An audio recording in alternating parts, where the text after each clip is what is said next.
आज हम लोग पिछले वीडियो जैसा एक और क्वेश्चन करने जा रहे हैं। इसमें हमारे पास पॉलिनोमियल जो गिवन है, जो हमारे पास पॉलिनोमियल है वो हमें गिवन है 4u² प्लस 8u। इसके सबसे पहले तो हमें जीरोस फाइंड करने हैं, उसके बाद हमें वेरीफाई करना है relation between the zeros and the coefficients. सबसे पहले मुझे इसके जीरोस फाइंड करने के लिए मैं इसमें से कॉमन लेना स्टार्ट करता हूँ। यहाँ से आपको 4 और 8 में से 4 कॉमन निकल के बाहर आ जाएगा। u² और u में से u क्या हो गया, कॉमन निकल के बाहर आ गया। अंदर क्या बचता है, आपको u² का u बचता है प्लस 8 का यहाँ से बचेगा 2। यहाँ से आपको देखने को मिलेगा जब मैं 4u और u प्लस 2 जो पॉलिनोमियल है उसको जीरो के इक्वेट करता हूँ, किसके इक्वेट करता हूँ, जीरो के, तो यहाँ से मुझे u की दो वैल्यू देखने को मिलेंगी। एक होती है u की जो दो वैल्यूज है वो मिलेगी आपको देखने को जीरो, और एक देखने को मिलेगी प्लस का 2 है तो उस साइड जगह क्या होगा, माइनस का 2, दो आपको देखने को मिली।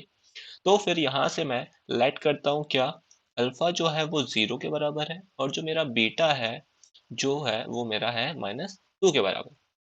अल्फा एंड बीटा की वैल्यू मुझे देखने को मिली। सबसे पहले मैं निकालूंगा सम ऑफ जीरोस। क्या निकालूंगा, sum of zeros.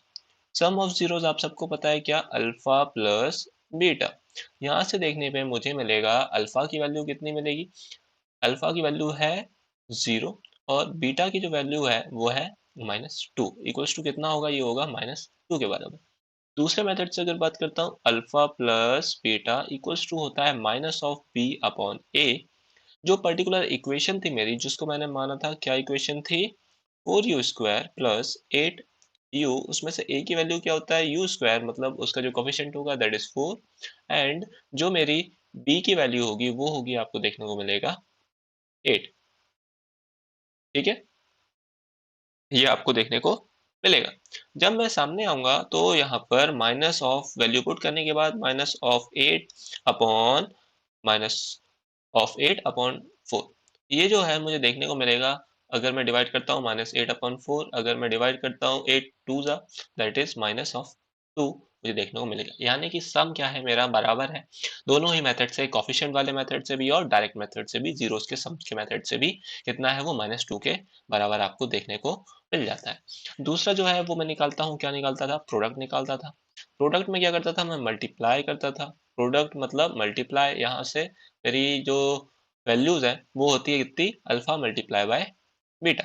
Alpha into beta की बात कर लेते हैं तो अल्फा की वैल्यू है 0 मल्टीप्लाई बाय बीटा की वैल्यू कितनी, -2। देखने को क्या मिलेगा, 0, क्योंकि किसी नंबर को हम 0 से मल्टीप्लाई करते हैं तो क्या मिलता है, 0 मिलता है। यहाँ से b की वैल्यू आई थी मेरे पास 8, और यहाँ से मैं c की वैल्यू निकालूं तो c वाला कांस्टेंट टर्म है ही नहीं, तो प्लस क्या लिख सकता हूँ, 0। c की वैल्यू कितनी आ गई, 0। अल्फा इंटू बीटा एक और वैल्यू होती है, क्या होती है, c अपॉन ए आपको देखने को मिलती है। तो c की वैल्यू है वो कितनी है, 0 अपॉन ए कितना है भाई आपका, वो जो देखने को मिलेगा आपको 0 के बराबर। यहाँ से दोनों जो प्रोडक्ट हैं वो बराबर आ रहे हैं, दोनों 0 के बराबर हैं। तो फिर मैं यहाँ से ये बोल सकता हूँ कि जो उनके बीच का रिलेशनशिप है वो वेरीफाइड हो गया है। हेंस द रिलेशन बिटवीन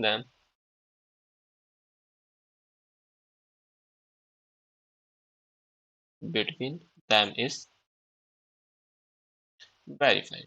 वो क्या हो गया, वेरीफाइड हो गया है। इसी तरीके से आपको एक होमवर्क क्वेश्चन अगर मैं दूं, एक होमवर्क क्वेश्चन आप लोग करके ट्राई करिएगा। वो जो हमने पिछले वीडियो में किया था सेम क्वेश्चन है, बिल्कुल वैसे ही, t² - 15, इसमें भी एक आइडेंटिटी लगेगी जो आपको फाइंड करनी है।